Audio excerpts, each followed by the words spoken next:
Coming up this week on Geek Gamer Weekly, the lovely and talented Raychul Moore joins the group of guys. Can a girl geek gamer hold her own? You're going to have to find out. Also, we chat about the latest geek and gaming news. All that and much more. Geek Gamer Weekly is next.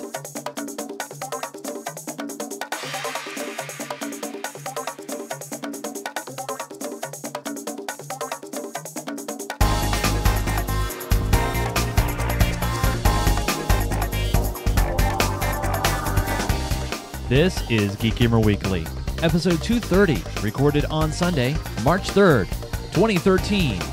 It's all about the Triforce.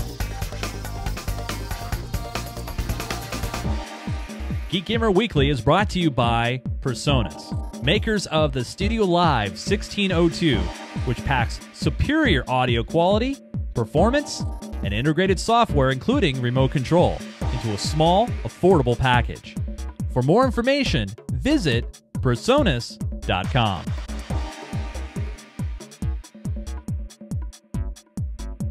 Hey everybody, welcome again to another edition of Geek Gamer Weekly. This is the Uber High Definition podcast for geeks and gamers, joining you guys on this Sunday evening, live March 3rd, 2013. Now, there's a lot of threes there. 13. Yes. This is episode 230, another 3. And we got a great show lined up. Joining us first, and I have to do this first because it's ladies first. Very special guest joining us this week, coming to us from beautiful, sunny Southern California. Here he is. Or, I'm sorry, here she is. See, I screwed that up. Too many he's on this show. Here she is, the lovely and talented Raychul Moore. Hey, Raychul, how's it going? What? Doing good. I love your setup back there. That is just completely awesome. All the Star Wars collectibles. You got Star Wars there. You got some BioShock to your left. Mm-hmm. Awesome stuff. Thanks for joining us this week. Thank you guys for having me. Oh, lovely, lovely. And sorry, we had to start with you because it's ladies first. That's okay. That's all right. So now, let's get back to the guys here in this. We're actually one guy here, other than me, in the studio this week. Here he is. From the confines of, all right, just Monroe. I won't even screw it up. You're not even going to screw it up. I won't even screw it up. Oh, Mr. Hi, John. Hi. Hi, how's it going? Just ducky. You have a good weekend? Not so much, so far. And you got to get in touch with your car side. You helped me with some car shopping today. Yep. You're going to see that car tomorrow. Yep. Give it a thorough inspection. Oh, yeah. Be really thorough, and please don't stain the seats. Try not to. Thank you. And finally, joining us from the confines of beautiful Oregon, and he's not only a geek, not only a gamer, but he's a champion robotics coach. Here he is, Joe Falbey. Hey, Joe, how are you, man? Doing good. And Doing good. Now, you're also coming to us live from the Oregon Bureau of Technology, Gaming Research, and Development, but that's without saying. I want you real quick, before we dive in and chat with Raychul here, we have late breaking news because last week we talked about, and the reason why we're starting late is really we've been waiting for you, Joe, because this has been a big deal for you for the past few months. Basically started in September. That's about how long it's been going on. But I've been coaching the local high school where I graduated from has had a long tradition of robotics, and they asked me this year because they couldn't find any parents who were willing or that sort of thing. So they asked me if I'd be willing to come in and coach one of their robotics teams. And I said, sure, why not? So I'm in there coaching their middle team. There's actually 3 teams at the high school. One is seniors, my team that's middle, sophomores and juniors. And then there's a freshman team that's made up entirely of freshmen. And we basically been working on this robot. They have it's part of a US First FTC, First Tech Challenge. And if you look it up, you'll find out all kinds of information about what the game is this year. It's called Ring It Up. And we had to build a robot. We started with a kit of parts, build a robot to accomplish the goal. And we've been carrying through. We've been through two different qualifiers. We ended up making it on the second qualifier into the state championship, and the state championship was today. And we got all the way to the final round. We were one of the last. We were in the final, the alliance that actually won the whole thing. Unfortunately, though, because of how the game works and how they make everything work together and how they progress teams through, We will not be going to the World Championship. Yeah, can you in St. explain Louis. that? Because I was really confused about how that exactly works. So the way it actually works is the top 4 teams that go through qualifying and end up getting scores for qualifying are given the opportunity to choose alliance members for the final for the Okay. last basically 3 matches. All right. And 3 matches more or less.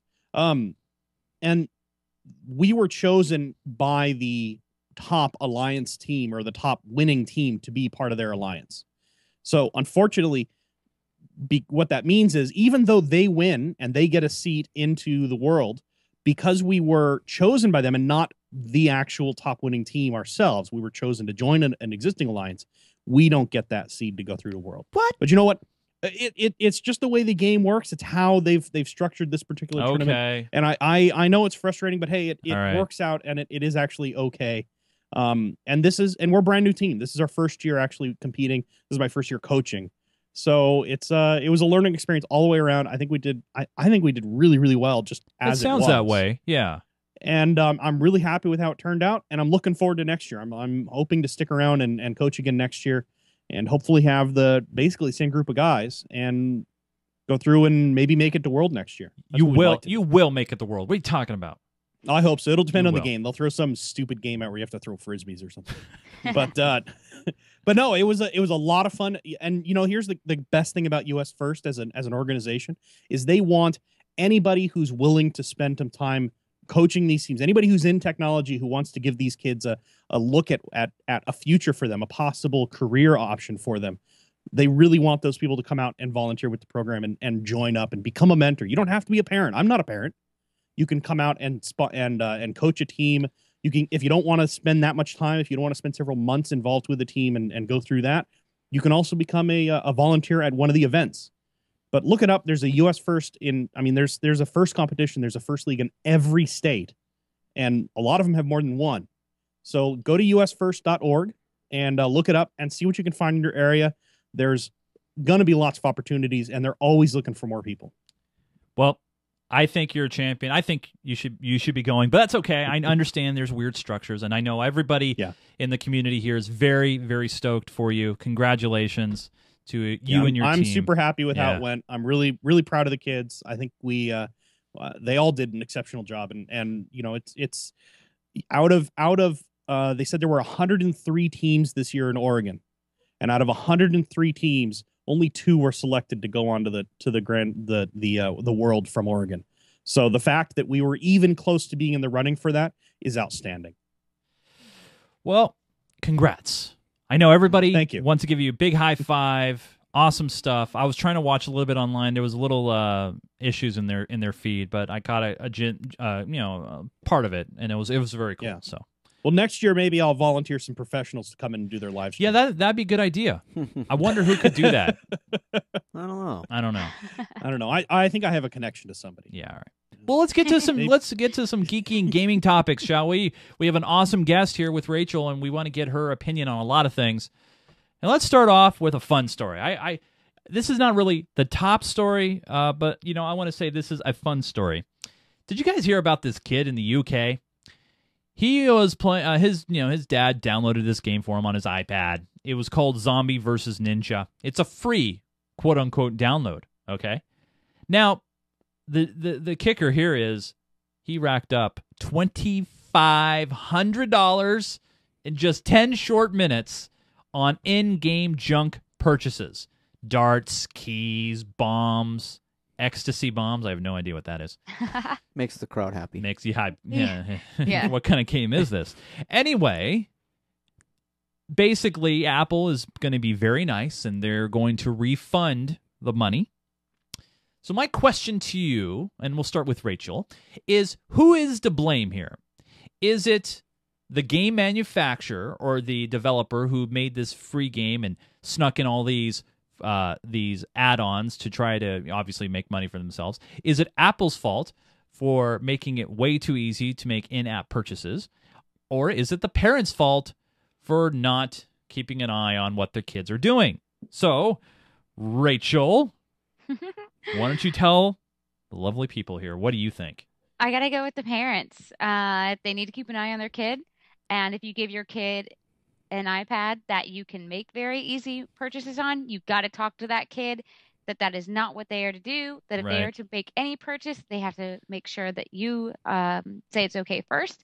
And if the kid is too young to understand that, then they're too young to be playing unsupervised on your iPad. Yeah, but parents, it's tough. You got this kid nagging at you, and you got office work you probably have to do or housework, and I mean it's so easy. You just give them the iPad and let them play a game. That's not good parenting, though. Good parenting is not finding something that can babysit your child for you. You've got to be the parent there that's got their eye on your kid all the time. That's what it is to be a parent. Now Watch your kid, especially at 5 years old. 5 years old. Yeah. Holy crap. Yeah, and just loading up on all the extras, because now, what about the game manufacturer though? I mean, they're putting out a game and they add in all these extras. Some of these extras, by the way, were like 70 pounds a pop. I mean, that's like what, $80, $90 American? I mean, just incredible. I mean, who spends that amount of money? It makes me wonder if the game developers are designing these games on purpose for these accidental purchases sometimes. I don't know. I don't know about that. So I think parents are pretty much to blame here. They're lucky that Apple would give them the money back. But do the developers still get that money that the kids spent, or do they have to forfeit the money? That I don't know. That would make me angry. Yeah. Be like, look, no, this is how I make a living. This is how I keep my company running, is these download apps. You can't buy something and then just say, oops, that was my kid's fault, and then get your money back. Apple can refund it, but I would be like, no, that is a purchase. That is my company's money now. Now, Rachel, one thing you don't know is Mr. Joe here is an Apple shareholder. And I'd like to know, from an Apple shareholder's point of view, how do you feel about Apple just going ahead and refunding all this money?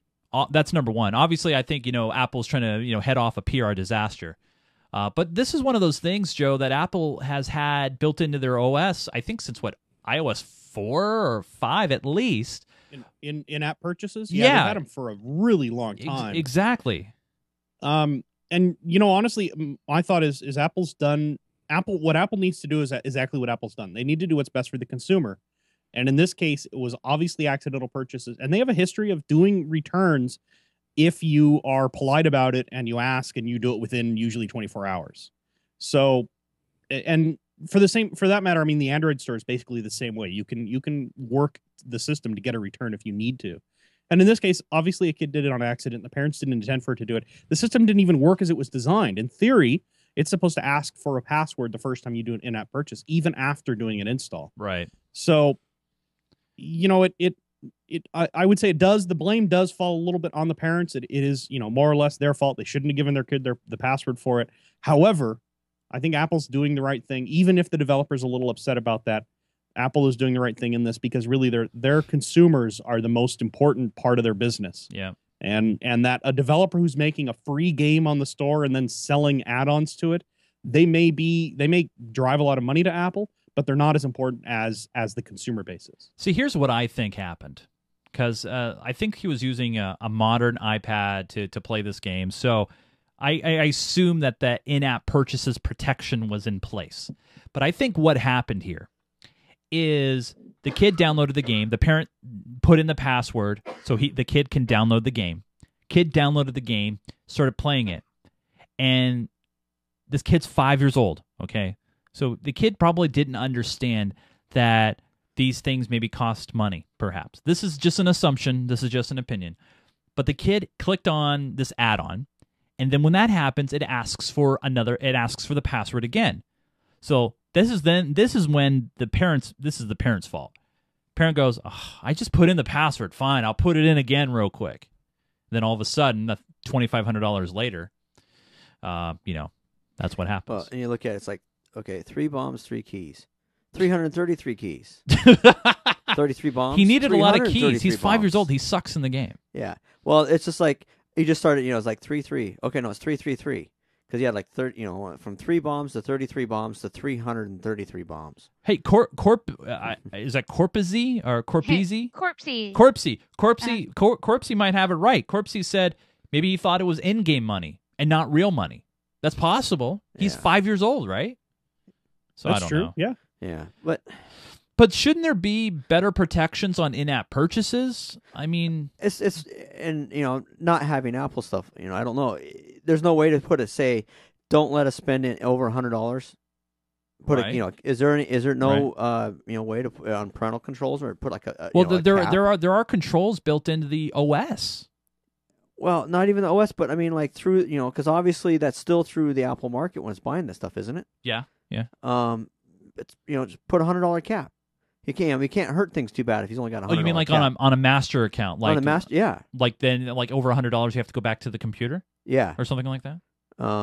But then I guess if they're just pounding in the password on stuff and not reading what it is, who knows? Yeah, that's true enough. Well, it's the same thing with parents buying their kids video games and not actually reading what the game is. And oh yeah, it happens just all the time. popping in Grand Theft Auto for a 6-year-old and then blaming the developer for making that game. And it's kind of the same thing. I think most of the problems go back to the parents just not paying attention or not researching what's this enough. Rated M. Well, we're seeing that now, Rachel. I mean, the tragedy that happened in Pennsylvania, was it Pennsylvania? No. Where was Sandy Hook? Where was that? Colorado. No, it wasn't Colorado. No. Whatever. The We Sandy fail. Hook tragedy. Yeah, Okay. we're failing. Tragedy where the kid goes in and just does a terrible thing and kills kids. And then you hear the stories, them trying to blame it on video games. And then it comes out that it wasn't video games that catalyzed it, or that made it happen. But you always see these uninformed situations. And this is one of those situations where I'm thinking, gee, is this another just stab at video games in a weird way? I think that no matter what, people are always going to place blame at anywhere but themselves. Whether we had movies and then people would blame Hostel and Saw for all sorts of ridiculous things. And then remember back Marilyn Manson, and every single thing that happened bad in the country for the first 3 years was Marilyn Manson's fault. Oh yeah, I remember that. Yeah. And now it's video games. Video games are the new trend to blame any type of bad thing that happens. But it's same with, going back to such a small little thing where a 5-year-old charged too much money and the parents want to place blame on everything but themselves. Going, you know what? We just weren't watching. This is our fault. Thank you, Apple, for doing something you don't have to. This is a lesson we should have learned. This is a lesson that we learned the hard way.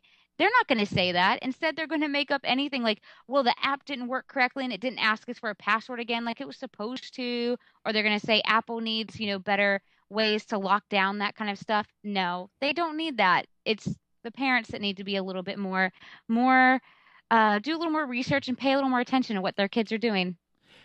But what about, should there be any responsibility, any to the developer No. for putting out a free game where there's $100 crap add-on?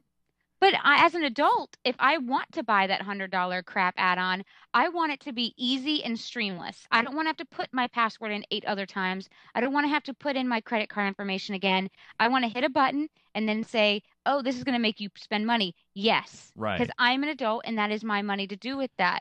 As a child, no, the parent needs to be more responsible about what their kid is doing. And again, tell the child, this is how this is going to work. Do not purchase anything without our permission. Right. And again, if the kid is too young to understand that, he shouldn't have an iPad with your credit card information on it. I agree with that completely. I just think, sometimes these developers might be being a little sneaky when you have a game that is purely designed for kids, okay, to make it extremely easy to put in a $100 add-on for crap. I think there has to be, maybe not. Obviously, I think parents should take the brunt of the responsibility. I would say 90%. But maybe 10% of that responsibility might need to go to developers here when they're targeting a game for kids to make it easy for that kid to put a $100 purchase on that add-on app. Actually, Joe or anybody able to find out what is the suggested age range for that game?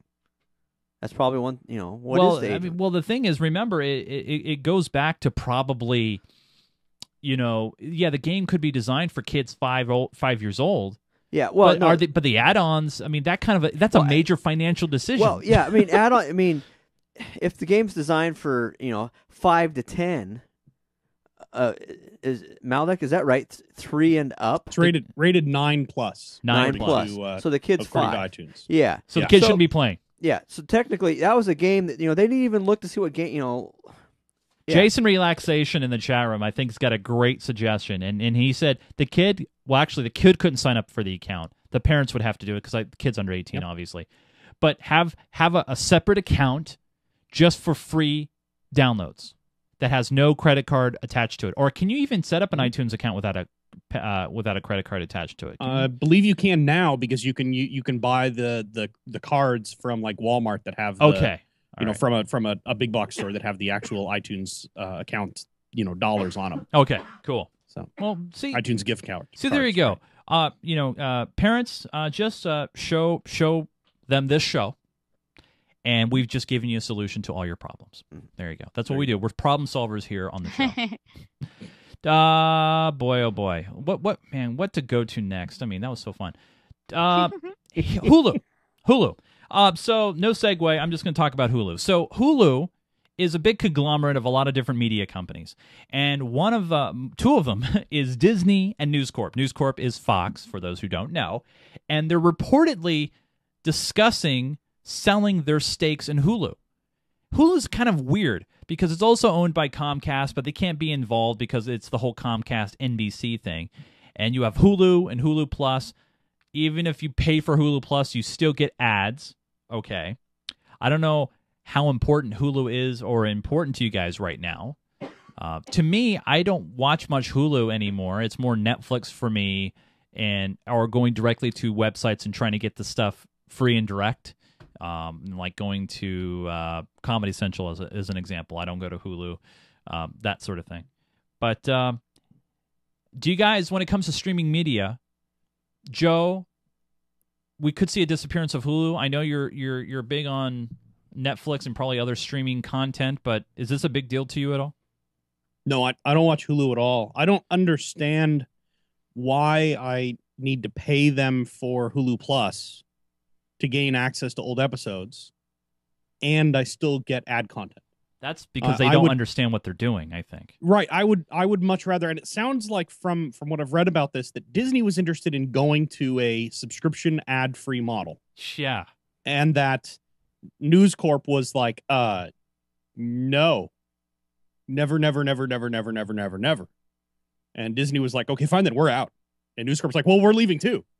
And now NBC and NBC Comcast is going to be like, Well, NBC Guys? Comcast can't have really say in this. right, they can't do anything about it. So Yeah. they're going to be like, guys, so who but no, I don't like the idea of having to pay a subscription service and then also still receive ads.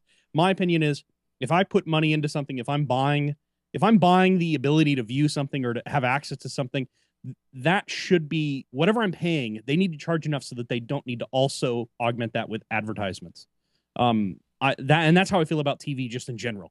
If I pay you for the service and if it's exclusive to one thing, I don't want to see ads on that channel.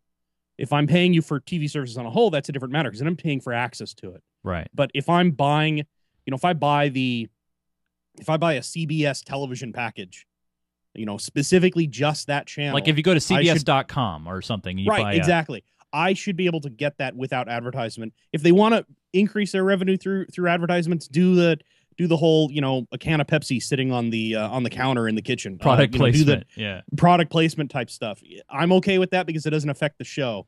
But I don't like, I think Netflix's approach is right. Pay a set amount and you get access to all this content without any advertising. And I think that's a much better model. And honestly, I think that's a better model going forward than it will ever be as it is right now, especially with the way things are changing. It's just going to take a while for these legacy companies to figure it out. Well, part of the problem was, I think, the whole creation of Hulu, and you have all these old media companies, these old traditional media companies, and they're trying to force a model that works in the television world onto the internet world. And there are two different models, I think, that work on media in the internet world. You have your free model, which is supplemented with pre-roll or ads and that sort of thing. And then you have the paid model, where typically it's supposed to eliminate those ads. And so when you have Hulu going, oh, well, we're not going to eliminate the ads, but we're going to give you a back catalog. People don't really give a rip about a back catalog much anymore, especially when they can rip through seasons and seasons on Netflix or just go and buy the DVDs in the store, and they don't have commercials, right? So it doesn't matter.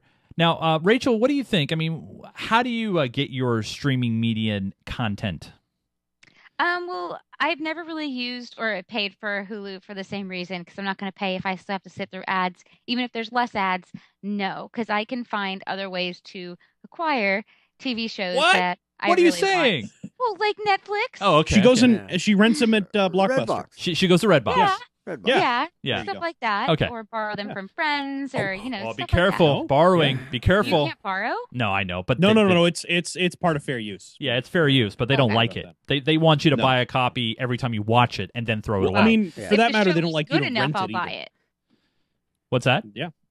Go ahead, Rachel. If the show's good enough, I'll buy it. So if they make a show that is worthy of my money, I will buy it, even if I've already seen it from borrowing it from somebody or Netflix. If it's good, I'll still buy it. Yeah, for sure. Yeah. For true. Or the other way, of course, to do some shows is to buy a season pass on one of the subscription services. Yeah. You know, there's a Play Store or Apple's TV. You know, the store on the iTunes Store has all the different TV shows, stuff like that. I actually have a few shows that I get through that, and I don't have to worry about it. I get it the midnight the episode airs. I can watch that show from that point forward, and I don't have to deal with ads. So I don't like, you know, just like you, Rachel, I do not like the idea of paying for a service and then having to sit through an ad for the privilege of watching the service I just paid for. That's It ridiculous. just doesn't make any sense. Yeah. So what is Hulu's saving grace here? What could save Hulu? Is it going to that model where you pay a subscription and get rid of the commercials? But if that happens, you already heard that News Corp and Disney are out, and then what's the point of Hulu? Because then you won't have any content. I mean, what's the answer? Anybody can jump in. Is there no answer? I would like to see that answer. I would like to see. I really think the future of media is so that we already went through this, right, with the music industry, where they discovered that piracy, contrary to what they believed, once a mechanism was in there to easily purchase music legally online. The first one obviously being Apple's iTunes Store, and now, you know, they have Play Music and the Amazon Store, and there's like 30 different places you can go. Zune Marketplace, for a little while. Yeah, not much wait. longer. That's a weird word. What was that? What's Zune? Yeah. I'm sorry. So I mean, you know, once they figured out that those were legitimate places and that those worked, that if they made the process easy enough and they made the price attractive enough on a per unit basis, that they could sell a lot of music and they could sell it really quickly that way. And they could also gauge the other thing that sort of model buys them is it gives them a really, really good idea of what the consumer wants at a given moment. You know, today in the last 4 hours, you sold so many hundred copies of that movie or that TV show or that music, as opposed to a CD sale or a DVD sale where the store will report to you, oh yeah, we sold this many copies over 4 months. Well, what day did you sell these? Well, I don't know. We don't really keep that close a track. And even if they did it, they'd be using it for their own internal marketing, not for the distributor. So I think this online media system, if they get it right, if they figure out how to do it, they'll make way more money doing that, making content strictly for that, like Netflix is already doing. They'll make way more money long term. Yeah. But they got to figure it out first. They need to get an executive who wasn't born in 1940. That's it. I mean, that's the problem, Joe, because all these media guys, I mean, hell, Rachel, you're in the thick of it down there in Southern California. A lot of old traditional media don't understand what you're trying to do on the internet, what I'm trying to do on the internet, and they see us, I think, sometimes as a threat, because it really flips on its head the way of doing things. Yeah. And the problem is they're like, oh, well, we have airtime, we get carriage agreements with cable companies, and then we sell ads, and this is how we do things. And then all of a sudden, you have the internet where basically anybody can turn into a TV broadcast station. Go get your own ads. You can, like Rachel, you could go deal directly with an advertiser or a sponsor, and you deal one-on-one with them. You don't have to go through a third party. I mean, this is where things are changing, and where Hulu and even Netflix, I mean, you see Netflix is a great example. they have their own produced series. They bypassed everybody and they said, screw it, we're doing it on our own. Oh yeah, and now they're going to do it with Arrested Development. So they're going to take a show that was canceled that had a huge following, are going to resurrect it for a season. And there's no reason why they couldn't do that for something else if they saw the profit was there. And they're going to release it all at once. They're going to do it. Yeah, they're just going to. It's not going to be, here's an episode, and then a week later here's another episode. It's going to be boom, here's your series. Yeah. What do you want? It's Yes, such Firefly. a great. Yeah, that would be awesome if we could get News Corp to release. Oh, the talent, Firefly? that would be awesome. Yeah. You have any favorite? The only issue is they would. There's all those people that were involved are on such different projects now. It'd be hard to get them back together again. Rachel, would you be a fan of, say, maybe a Netflix taking, I don't know, a gamble, going, hey, we're going to bring back Firefly? What do you think about that? I adore Firefly. I think it was one of the best shows we've ever had on TV. Yeah. But I'm actually kind of against any kind of reunion or spinoff because it was so good that I like the fact that it died during its heyday instead of making us ready for it to die. Oh, yeah. One of the things that makes it so good is it never did reach that downward spiral. It was just like amazing, and then it was over. And I want to keep it that way. I don't want to see so much Firefly stuff to where it's just run into the ground and like if someone does a good Star Wars of it to where you're just like enough of it. Just please stop destroying something I love so much. There were two good series on television that I adored completely. One of them was Sports Night. I think it was on Comedy Central for a couple of years, 2 or 3 years. And I know you're not a big comedy person, Rachel, but there was some comedy involved. There was some drama in there, but it was one of the most well-written shows I think I've ever watched. It was so witty and so quick. Oh. Yeah, the thing about Sports Night is it wasn't about sports. Yeah. It was about a show about sports. Right. And it was done by Aaron Sorkin, who of course has done he did The West Wing, and more recently he did what was that movie? The movie about Facebook. Oh, The Social Network. Social Network. Yeah, he did the movie. He wrote and produced The Social Network, and he did the West Wing series at about the same time he was doing Sports Night. But yeah, I'm with you, Chase. That was one of my favorite shows of all times. Yeah. Just so entertaining. I would love to see that re-released in Blu-ray or something, but I don't think that will ever happen. But yeah, that, and also I really dug Life on Mars. I really hated what the U.S. production studios, how they ended that series. It just didn't get the ratings, but it had a great cast. Harvey Keitel was in it. It was just great stuff. But I think you're starting to see a revolution and a change in how studios and how I think Netflix gets it. They don't have old geezers and executives. Well, they're a new media company. They Exactly. understand the internet and how it works, and we need more of that and less people born 60, 70 years ago running a big conglomerate who still look up a phone book to find somebody's phone number. I mean, seriously, that's it's living in the past. You need to get with the future, and you need to find somebody who knows it and then listen to them. Well, one quick show story, and then we'll move on, since we're in this area right now. The CW, which I don't even know what it stands for anymore. The what now? It's a TV network. Yeah. They're bringing back to TV. Whose line is it? Whose line is it anyway? Which was based Who's upon going to host. You're gonna love this. Aisha Tyler. What? What? It will not be Drew Carey, but it will be I host. haven't heard from her in a long time. Yep, but it'll be Aisha Tyler, and it will return Ryan Stiles, Wayne Brady, Colin Mockery, and a special guest each episode. So there you go. Whose Line is coming back, but it's coming back to traditional TV, and I think the problem with that is it's probably just going to, unfortunately, it's going to fail. I think it's good. I like the show, but I think it's going to fail because they need to take a new media model approach to it. I think that's what they need to do. But all right, well, let's move on to some game. What's that? It's the CW. I mean, I don't even. They're not known for anything good. Yeah. The C-dub. Is it Comedy Weekly? Yeah. Yeah, what? Can't win. Rachel, someone's downloading on her network because she's gone from bad to worse. She's gone to Plaid. Yeah. She's gone to Plaid. And her sound with the Xylon. Is someone stealing your internet connections, Rachel? Are you wide open on your internets? They better not be stealing my internet connection. Uh-oh. Uh-oh. We're losing you. No. That's not good. No. Oh boy. Well, let's move on as we try to get Rachel here squared away with some internets here, because the quality's gotten bad with you. Hey Rachel, I tell you what, I'm gonna hang up on you and we'll call you right back. Maybe we'll do a real quick reconnect on Skype here. Okay. All right. So the Wii Mini, it's not out here in the States.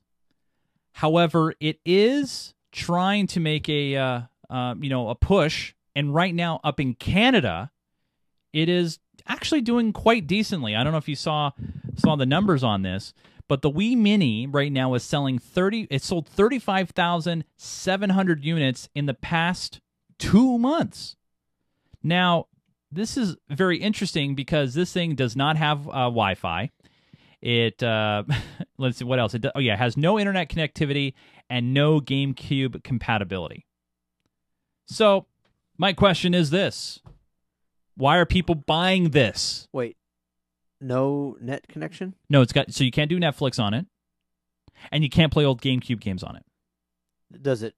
I mean, does it even connect to the internet to pull downloads? I mean, to update itself, or is this like standalone? You have to order a disc through the mail to update it. Well, most games, if they have a software update, they'll contain it and stuff. Because not everybody's connected to the internet. This is just a standalone game console. I think it's perfect for parents with kids. Well, this is what those folks with the iPad need to get their kids. Yeah, exactly. Yeah, can't be busting out any credit card purchases on this thing. What do you think, Joe? He went to sleep. I'm a little confused as to why. What is it? 35,700 is considered a lot. Well, it's Canada. Well, maybe they didn't read the package and didn't realize there was no net connection. Well, I mean, so that's over how much time? 2 months. Over 2 months. 2 months. 2 months. So, on just a strict comparison, in December of, according to VG charts, in December of last year. Yeah. Oh, actually, let's go to a non-Christmas season.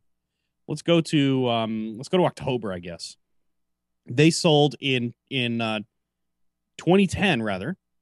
They sold 689,000 Wiis. Would you buy even as recently as 2011, they sold 642,000 in October. In 1 month. Yeah. Okay. So I don't think 35,700 is really that high. The ultimate question here, Rachel, would you buy a Wii Mini? Yeah. Why? Because it's, I personally wouldn't. I don't think the Wii Mini is at all for gamers. I think it's meant for families. It's meant for the people with the kids, and this is going to be their first intro to gaming systems. I think it's perfect for that market, but not for me. Now it's coming to the UK. It's also coming to other European countries, but there's no news yet that it's going to come here to the US. It won't. I really don't think it will. I think it would be I don't think it'd be a good idea in the first place, because I think they would start pulling away from their Wii U sales. Mm-hmm.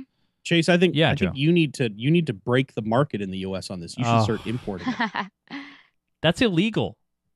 Why? I don't know. I could break the market, but I would charge a lot of money to. Yeah, you come across the border. What do you have in the back? 20 Wii Minis. What do you have? What are you gonna do with that? Give them to all my friends? I mean, what am I supposed to do with them? No, I think it'd be a mistake if they sold it here in the U.S. because the Wii U's not even doing that well. Yeah. And if they sold it here in the U.S., they would only cannibalize their sales. Like I was in Costco earlier today, and they had a big display of Wii U's and the Wii U Deluxe pack for $330, and they had it right at the end cap because Costco wants to move them, and no one's buying. Why isn't anybody buying the Wii U right now, Rachel? Not enough first-party games coming out. It's the first-party games. Yes, we need a lot more of those, a lot faster pace. They need to take a little bit of a hint from the Call of Duty series and push out some more first-party games much quicker.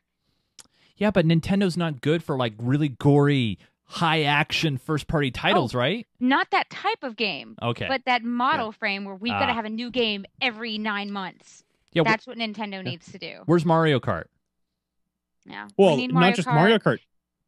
Zelda is huge. Think about how big Zelda is. We are getting that's the new Zelda. I know, but it's not out yet. That's the issue. Yeah. We need a new straight up Mario game, not Mario co-op, but like straight up Mario game. But most of their big hitters, or what I would think would be a big hitter, they're putting on the 3DS. They're Luigi's Mansion, Animal Crossing. Though Animal Crossing has been system seller before. Oh yeah, they're my putting wife on the is hooked on 3DS. that. Yeah. Why wouldn't that go on the Wii U? I think with the Wii U pad, that would lend itself so perfectly to Animal Crossing. But at least we're getting Pikmin, which that one's going to do really well. But they need to push out more games quicker. Is there a potential here danger for Nintendo if they don't push out games quicker? I mean, No.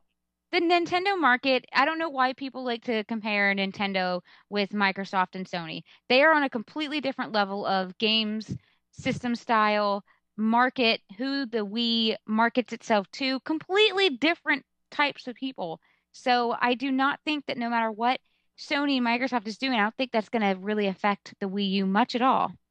No. I mean, so why is Nintendo even pushing this kind of console? Like you said, for family reasons, right? They're not trying to cannibalize their sales, but then they're not bringing it out in the U.S. though. Well, because the U.S., I mean, we're a little bit more, I would say, further advanced in our gaming. There goes a Canadian Canada. audience. Yeah. Canadian audience is now gone. No, I mean, I'm sure they have hardcore gamers, but I still don't think the Wii U Mini or even Wii U is meant for hardcore gamers. Even just for the casual market of gamers and the families and the moms and dads out there, I don't think they're as in the know with gaming as American mom and dads are. Right. My parents know what Nintendo is, Yeah. and they would buy a Nintendo system knowing nothing about any of the 3 system sellers or system developers. My parents would always buy Nintendo first because they know that name, and that's where the Wii U gets its popularity. But I mean, even if you think about it, Sony and Microsoft is still trying to copy the Wii U or the Wii's model and the Wii U. We didn't see the Kinect or the Move until the Wii came out. That's true. And now we haven't seen anything about a new 360, but the Sony, the little controller, has got a touch screen, which is very reminiscent of the Wii U, which I know could go back and say, well, it's a lot like the Dreamcast VMU, but still, that's not current gen. Right. So, yeah. So when we're looking at other companies, and where you have consoles that are in trouble, one thing that's kind of in trouble right now is Sony's Vita. Yes. And this is one of those things where you see here's the Vita. This was a great story that The Verge actually put out about a week or two ago, and they talked about how the Vita just turned 1 year old, and it's not doing terribly well. Now the thing is, they did kind of talk a little bit about Vita integration with the PlayStation 4, but is a problem a price point issue? Is it too expensive, or is it just where Sony just won't stop trying to combat Nintendo and the 3DS? You're shaking your head, Rachel. Even since the PSP, I've been saying Sony needs to get off of the handheld thing. They're not going to get it right. They're not going to understand that Nintendo is always going to have the handheld market, again, because that is their market. The casual gamers, the family, and the younger gamers. That's who's going to be using these handhelds. Trying to market a little bitty handheld that's just watered down PSN games or just shrunken down bigger release games to hardcore gamers, it's not really what we're looking for. You can't really have a really hardcore experience on a little handheld. And plus, most of us have iPhones now, which can run games even better than what I've seen on the Vita, even better than what I've seen on the Vita. Right. So Sony just needs to stop. They need to focus more on their console, giving us better first-party games, and just bettering our experience with our console, and put all the money from the handhelds over, because they're not going to get it right with those handhelds. They just need to quit. Well, one thing I don't understand is, like, in China, or sorry, not China, Japan, is that they announced that they're going to have a significant price cut. 20% for the Wi-Fi model and 33% for the one that has the built-in 3G. However, the company said that the North American division will not be matching the price cut. And it made me wonder, is it because they're planning to do a price cut maybe later and they don't want to cannibalize sales? So few they are. Or is it one of those things where maybe Sony has too much pride? I mean, I think it would actually sell better if they lowered the price. I think the entry point is just way too high right now. Oh yeah, absolutely. For that little thing and for the game support, which I still don't think there's much good game support on the Vita. Yeah. Do you I don't have know a why. Vita? I do. Yeah, And I've had one I think since the first week they came out, or maybe it was like the first month. I don't know. when's the last time you played it? I don't even know where it is right now. So yeah, I just it's not my kind of thing. When I sit down and play a game, I can play easily for 8 hours and not move. That's not something I can do on a handheld. Yeah. Well, that's where your phone can come into play, right? I don't even play on my phone that much. I'm not much of a casual gamer, even when it comes to iPhone games. When I sit down and play a game, again, I sit there, I don't eat, I don't drink, I just play. Well, what if you're traveling though? What if you're taking a trip? Do you grab your phone and download some games to your phone, or is that where the Vita or 3DS would come into play? There's for me more games on the 3DS that I have been interested in than on the Vita, and that I am interested in the coming months, like Luigi's Mansion and Animal Crossing. Those have me way more excited than anything the Vita's had, even more exciting than the Uncharted game, because the Uncharted game on the Vita does not feel like Uncharted. I can tell it wasn't made by Naughty Dog.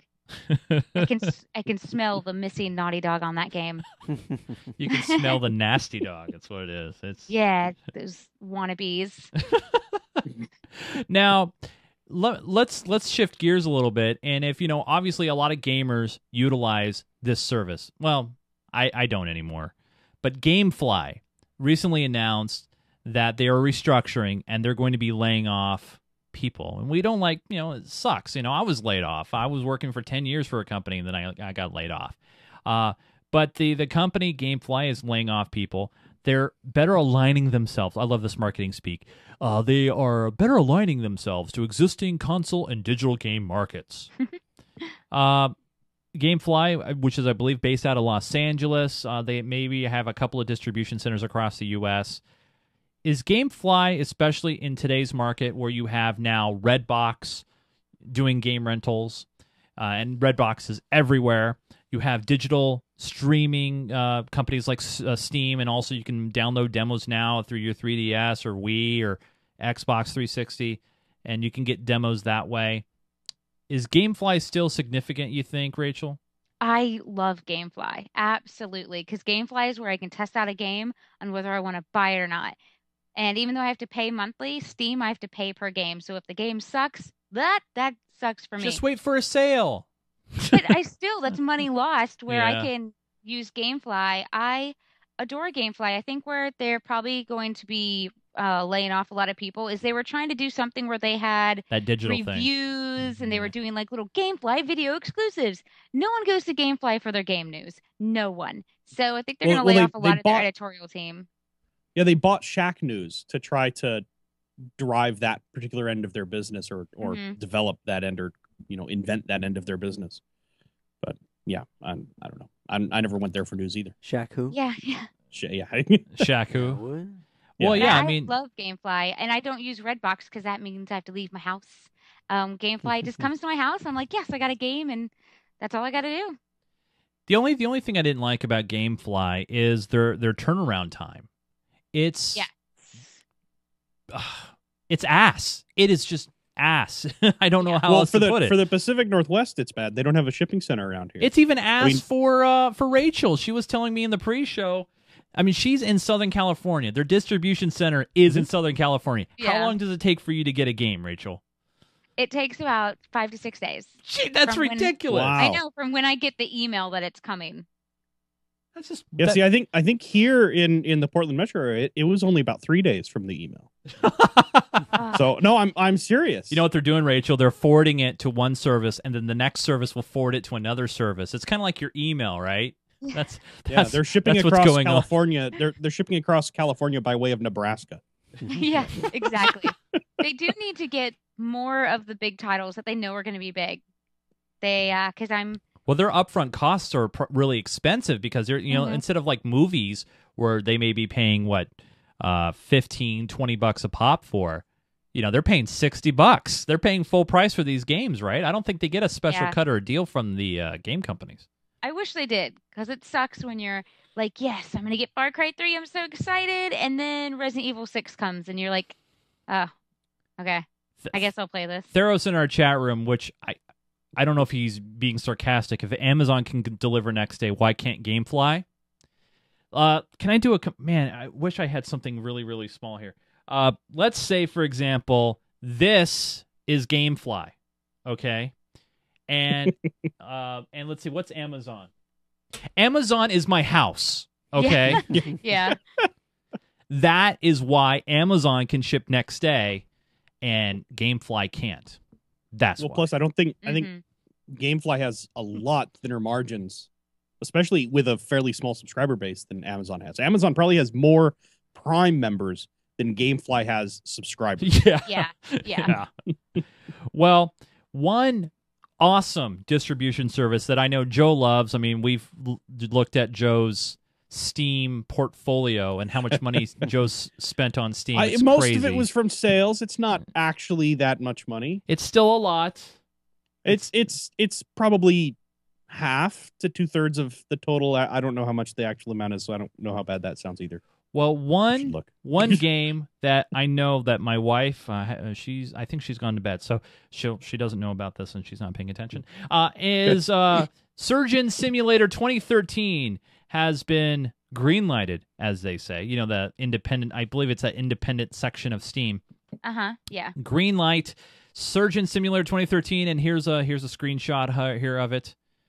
It was created during January's 2013 Global Game Jam. So there you go. You cut out spleens and save your patients and stuff.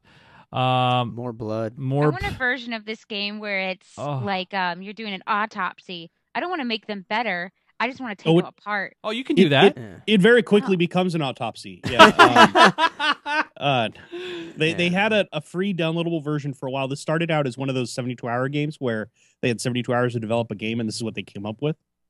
And they had it for free for a while. I think it still probably is available for free to download. But yeah, I tried it. It very quickly becomes an autopsy because it's really hard to control.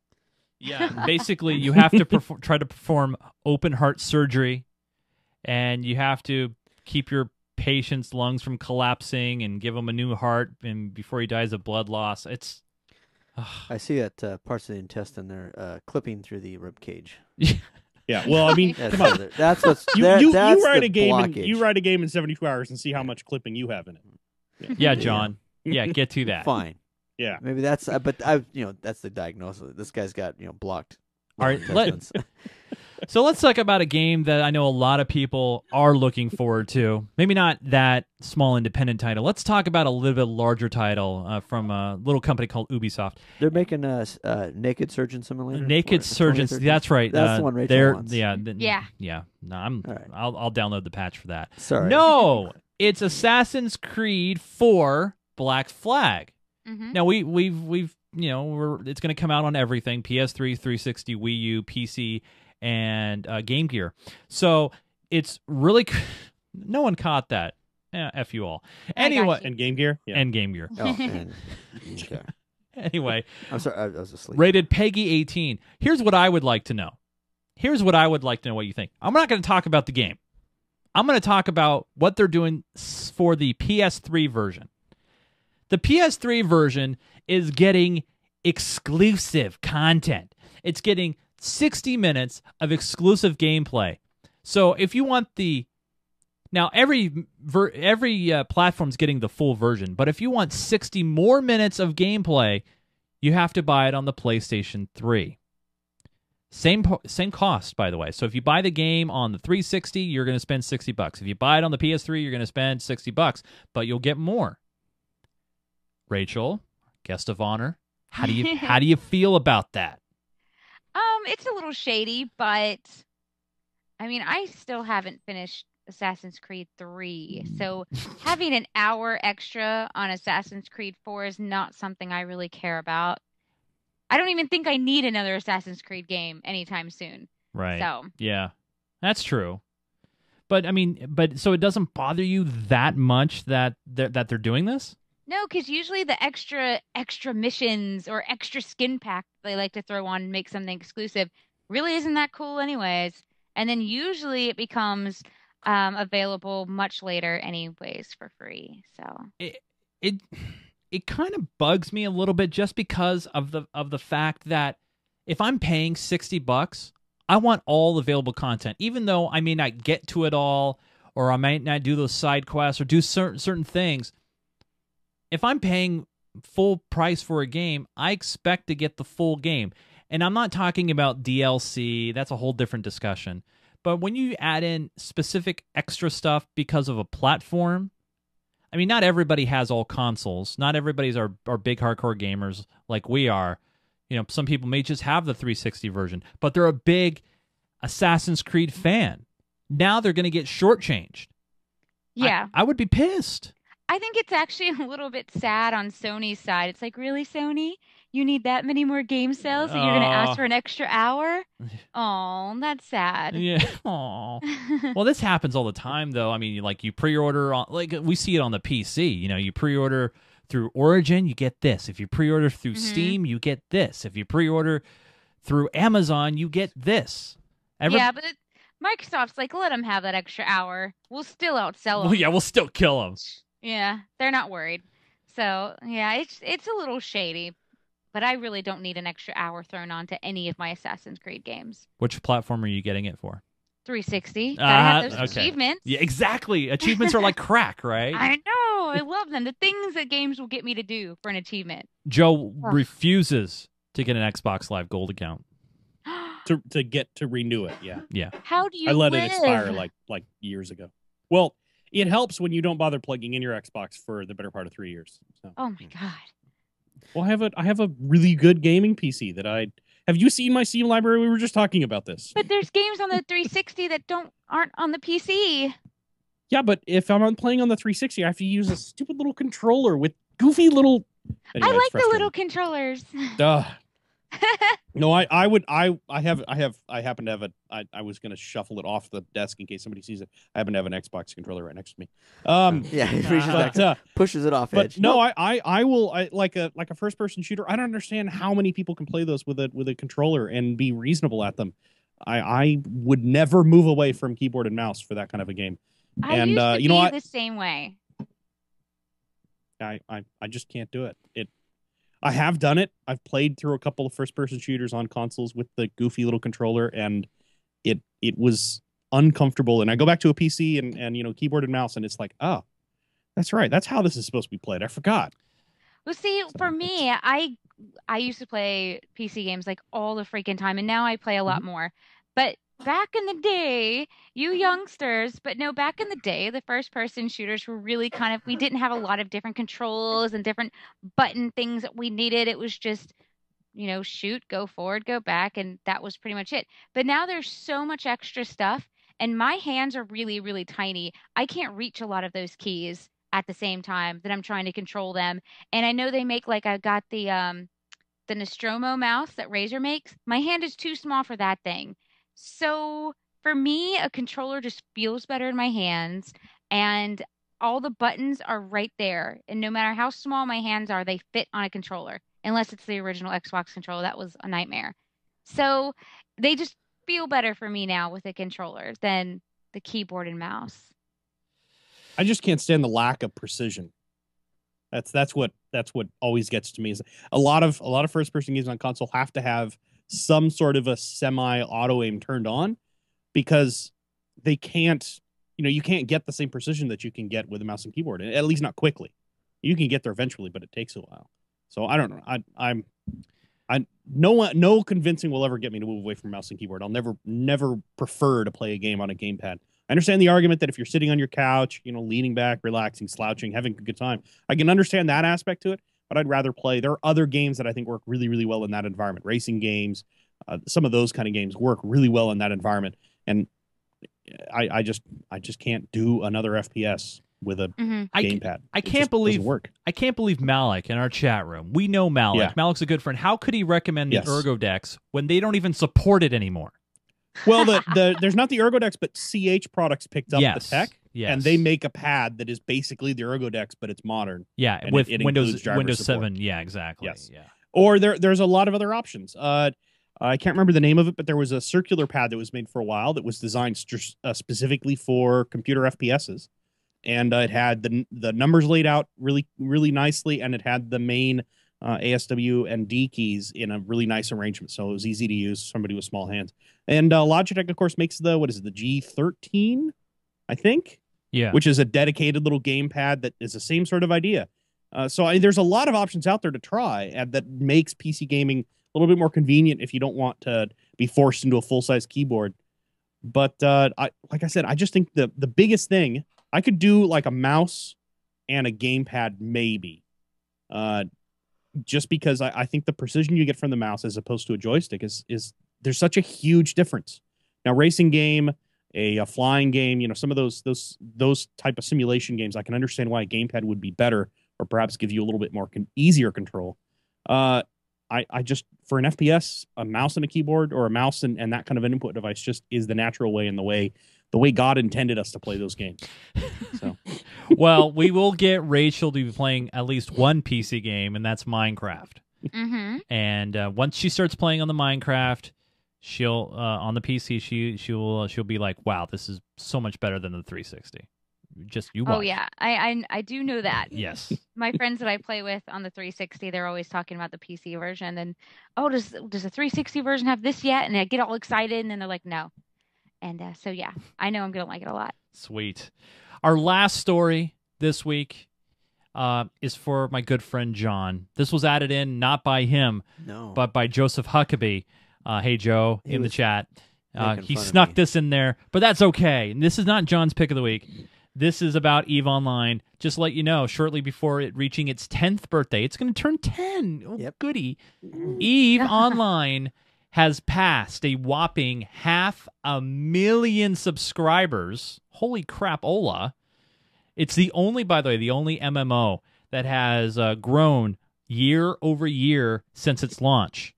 However, its learning curve causes multiple suicides every year. No, I'm kidding. I'm kidding. If I can play it, anybody if can John, play that game. Yeah, if John can play it, that means a lot. Yeah. That's another guy who doesn't play Minecraft that we bought him a membership for.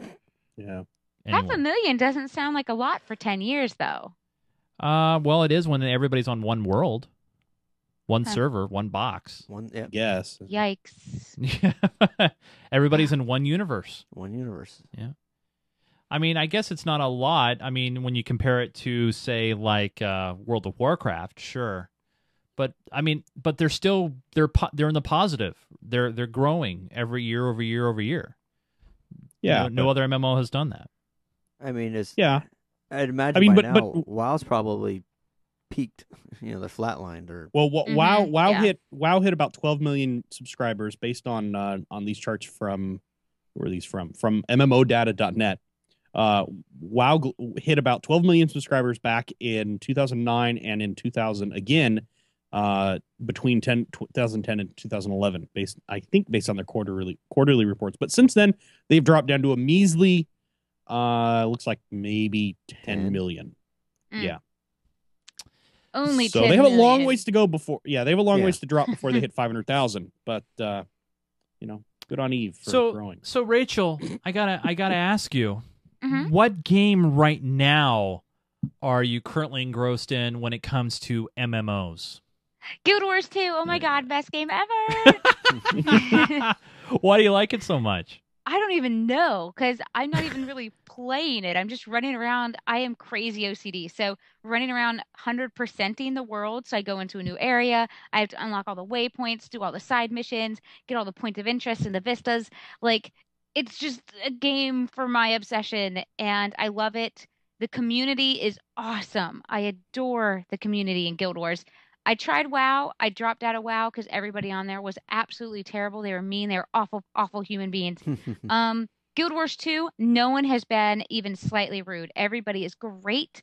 I'm playing with tons of friends and fans from Twitter and YouTube. Um, it's just so much fun to run around with people and just have a good time killing things. And we get into the craziest situations. Like my favorite is still is we found a hot tub and two of the guys were carrying bunny rabbits and they took all their clothes off, got in the hot tub and rubbed bunny rabbits and together. And that was hilarious. Like I have a weird sense of humor, but that was hilarious. Now I gotta Guild Wars ask 2. you. Now I gotta Yeah. ask you. Now I'm looking at for those who have not stepped into the Guild Wars 2 universe Mhm. and they hear the word MMO and Guild Wars in the same sentence and they think, "Oh crap! Now I'm gonna have to pay a monthly fee for this game. I'm gonna have to buy all these add-ons and all that sort of thing." I'm looking here, as a noob, I'm looking here on their Mhm. website. You have two different editions. You can buy the digital edition for $59.99 or the digital deluxe, which looks like he gets some add-ons here and in-game Yes. items, I should say. Uh-huh. So what's I'm going to softball this to you, Rachel. What's the monthly fee for Guild Wars 2? It's free. Yes, he's poking fun at me. I'm side jabbing John here. Yes. So are you saying, Rachel, that it's completely free? I mean, like, do I have to? Let me guess. There's probably paid add-ons that I can write. There's probably paid things, like Yeah. Well, it's, kind of smaller things, just like add-ons as you get you can buy gems and the gems will unlock character slots, stuff if you want to change the way your character looks, stuff like that. But they also have the Black Lion Trading Company where you can use it as like a stock market for selling your own stuff. But just overall, the game is really fun. It's always something to do, always something's going on. There's all these different like world events, and it's awesome when there's a big world event coming up and it tells you on the screen, and you just see masses of people running through the world to this world event to beat together. Everybody's congratulating each other. Everybody's like, if you're down, everybody's getting around you to heal you faster. I think my only complaint is you can only have 5 person per party. I want like 10 people per party and I'd be happy. Yeah. Now, did you play any of the Guild Wars 1 stuff? I didn't know because I was like, oh, MMO. I was still had that bad taste in my mouth from my experience with WoW. Yeah. It was just such a horrible experience. And I kind of, even though I had played Star Wars Galaxies for a few years and those people were awesome, they weren't as awesome as the Guild Wars people. So I kind of just assumed that all MMO people were jerks. And I'm not going to get into another MMO, but I had some friends playing Guild Wars 2 and they talked me into it. And I was like, yes, love it. No, I did play Guild Wars 1, and I think the first, got the first expansion onto that. And in the longest time, and yes, Chase's jab at me because I was always like, well, why would I want to pay a monthly subscription for a game when there's games like Guild Wars out there to play? And then just like you started playing that, I got hooked on a trial account with Eve, and I've been stuck with it. Well, I gotta say, time flies when you're having fun, and this was one of those times that completely flew by. But before we step away, Rachel, I know a little bit about your background. You have a beautiful, beautiful website which shows off everything that you do. Your gaming, cosplay, modeling, everything that you do. But how did you get started? I mean, what really prompted you to, a lot of us are gamers and never get involved in internet broadcasting, but what kind of pushed you, I guess, into this new world? I had never, growing up, there was no such thing as Game Press. We got EGM and Nintendo Power a little later on, but there was never really Game Press. So I never thought about working in games. I don't know I can't develop or anything like that. So I went to college for forensics, but I'd been gaming since I was just a wee little thing. And EGM, I forgot there was some modeling photo with me in a Tony Hawk's Underground tank top. And they reached out to me, found out that I was actually a gamer, and they ran like a little feature on me in their magazine. Then GamePro saw that, reached out to me and had me write a few articles about gaming for them. They loved me, I loved them, and they just kind of like took me in and taught me the ways of game journalism and started running a website for them called Game Girl, and I was writing for the magazine. And I never really thought about doing video, and then GamePro put me in front of a camera for E4All back those 2 years we had E4All instead of E3. Loved it, and it was just like, this is what I want to do. This is just me. It was amazing. And now you get to do it, full time with Raychul.com. And you do a lot of writing on there, and also people can play along with you, and they can follow you on Twitter at the Raychul. I can't believe someone took Raychul. I know. And have you seen her profile? Her No. name isn't even spelt my way. What? If you look at her bio, it's spelled Rachel, but she took Raychul. I was like, what, are you kidding me? Because this is actually really how my name is spelled. So Have you contacted this person? Have you tried? no, but Twitter actually told me they could take it from her because she hadn't updated in 2 years. Do and it. Clause. Do it. But I didn't because Ah. there was no way they could transfer my follows over to the new one.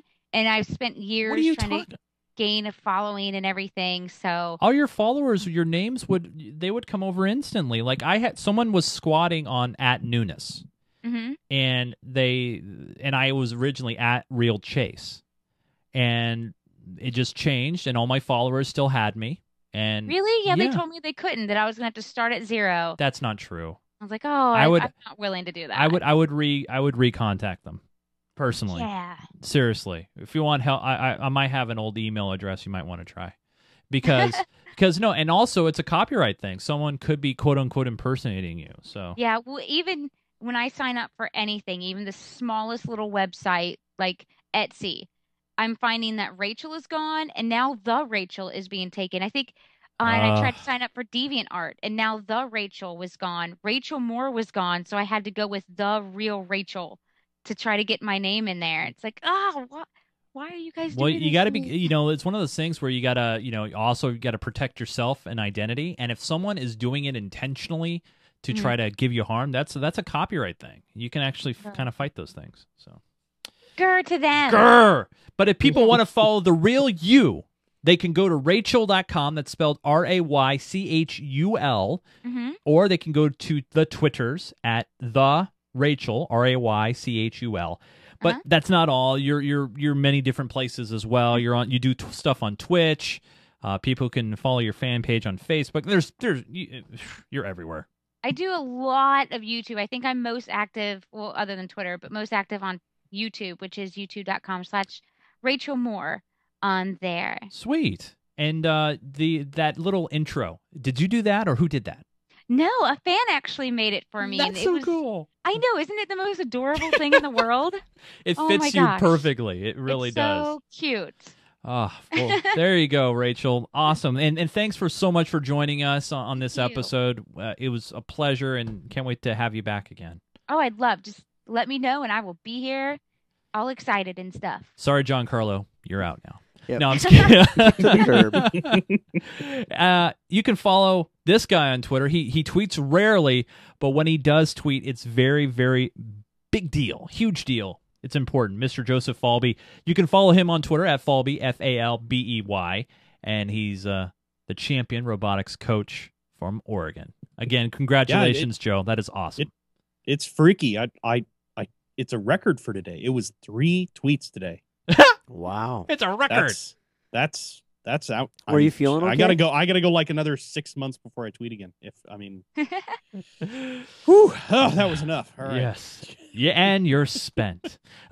John Kessler, he's always ducky. Always just ducky. You can follow the fake John Kessler on Twitter at VWKenny. That's not really him. That's just me No. impersonating him. Yes. Because John refuses to go on Twitter. Yes. Right, John? Yes. Yes. Thanks, John. You're welcome. You should totally give me access to that account, and I'll start tweeting. Oh, really? No. I'll do it. Yeah, I'll actually tweet. No. I'm going to do it, Joe. I'll when I have to email you some passwords anyway. It's just one more I'll add to the list. Yeah, that sounds good. Yeah. And also, if you guys want to, you can follow me on Twitter at Nunes, Nunes. And also, please follow the network Twitter, which is at Geek Gamer TV. If you want show announcements, when we're doing some play-alongs, gameplay live, really, whenever we're doing something geeky or gaming related, please do that. Also, want to big shout out to all the people over there at Ustream for putting us on the homepage there and tweeting out. And really, a big thank you, by the way, to the community. You guys are awesome. All you guys in the chat room who stayed with us late and really just make the time go by really, really fast as we're waiting for Joe. If you're interested in what we do, you can head over to our website at geekgamer.tv. There you can find all of our previous episodes of Geek Gamer Weekly, our Minecraft show, Minecraft Me, also games that we've played, reviews of other various geeky and gaming related items, and we have an awesome forum community where you can jump in and chat with fellow gamers and geeks, where you can just talk about technology or what you're building in Minecraft. All that and more can be found at geekgamer.tv. Well, you guys, so much fun. Awesome stuff. We'll see you guys this Friday. Our next live show will be Friday at, I think we said 7 p.m. That's right, 7 p.m. Pacific time for some Minecraft Me action. But until then, for our special guest, Raychul Moore, Joseph Falbey, John Kessler, my name is Chase Nunes. Thanks so much for watching us. We'll see you guys on Friday. Take care. Until we all talk again, we are all silent. Say goodnight, Gracie. Good night, Gracie.